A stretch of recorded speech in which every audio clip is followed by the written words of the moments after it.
pag-bless ka. Ang tunay na maturity, marunong ka pa rin sumamba kahit sugatan ka. Marunong ka pa rin magsabi ng God is good kahit hindi mo pa nakikita ang breakthrough. At baka ngayong gabi, hindi kailangan alisin agad ng Diyos ang bagyo mo. Baka ang gusto niyang gawin ay palakasin ka sa gitna ng bagyo. Dahil darating ang araw, lilingon ka at sasabihin mo, ngayon naiintindihan ko na, hindi pala ako pinaparusahan ng Diyos. Hinuhubog pala niya ako.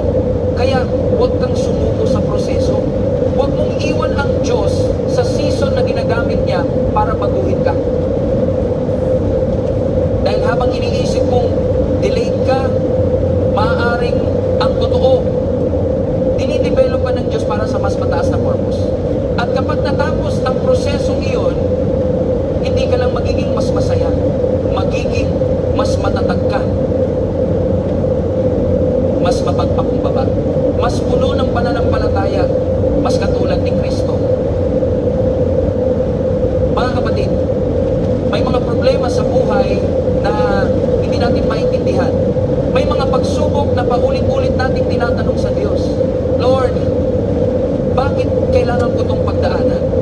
At kadalasan, gusto nating alisin agad ng Diyos ang sakit.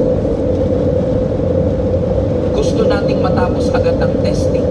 Pero paano kung ang problemang kinakaharap mo ngayon ay hindi punishment, kundi preparation? Sinasabi sa James chapter 1 na ang testing ng ating faith produces endurance. Ibig sabihin, may ginagawa ang Diyos sa bawat pagsubok. Hindi aksidente ang laban mo. Hindi random ang paghihirap mo. May purpose ang Diyos kahit sa mga bagay na nagpapaluha sa iyo. Alam ninyo, madaling magtiwala sa Diyos kapag maayos ang lahat. Madaling sumamba kapag may blessing. Pero ang tunay na faith nahahayag kapag tahimik ang langit at magulo ang paligid mo. Doon nasusubo kung gaano kalalim ang kapit mo sa Diyos.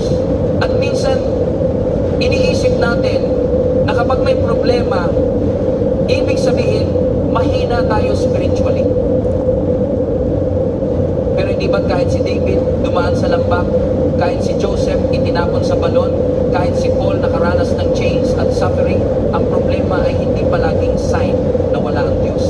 Minsan, iyon pa nga ang ebidensya na may ginagawa at siyang mas malalim